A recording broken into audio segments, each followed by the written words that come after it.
December 25 Christmas தெரியும், ஜனவரி 1 புது வருடம் நியூ இயர் தெரியும்.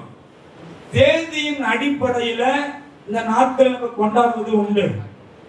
ஆனா இந்த புனித வெள்ளியும் உயிர் தெரிந்த நாளும் தேதியின் அடிப்படையில கொண்டாட மாட்டோம், நாளின் அடிப்படையில கொண்டாடுவோம். ஏன் அப்படி வருதுன்னு கேட்டீங்கன்னா, நான் சரித்திரத்தின்படி கிபி 30ஆம் ஆண்டு, அதாவது கிபி கிறிஸ்து பிறந்த பின்பு 30ஆம் ஆண்டு இயேசு கிறிஸ்துவ சிலுவையில, அதாவது கிபி 30ஆம் ஆண்டு முதல் பஸ்கா வருது. முதல் பஸ்கா எப்ப கொண்டாடுவாங்கன்னா ஏப்ரல் மாதம் முதல் வெள்ளிக்கிழமை அன்றைக்கு தான் கொண்டாடுவாங்க. ஏப்ரல் மாசம் முதல் வெள்ளிக்கிழமை கொண்டாடுவாங்க.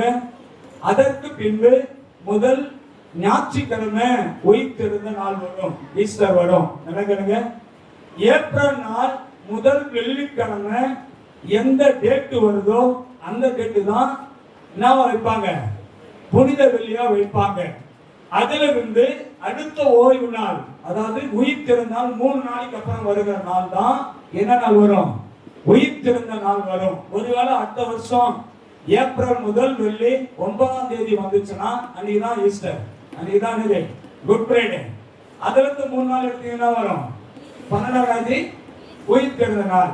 இது இயேசு கிறிஸ்து அவர் முதல் பஸ்கா 34 முதல் பஸ்கா 7ஆம் தேதி வந்துச்சு அன்னைக்கு. ஆமென். 9ஆம் தேதி உயிர்த்தெழுதல் வந்துச்சு. அதனால முதல் கிழமையை வச்சுதான் இந்த 2 நாளையும் நியமிப்பாங்க. கிறிஸ்துமஸ் நியூ இயர்லாம் எதை வச்சுதான் நியமிப்பாங்க, தேதியின் அடிப்படையை வச்சுதான் நியமிப்பாங்க. இப்ப புரியுதா?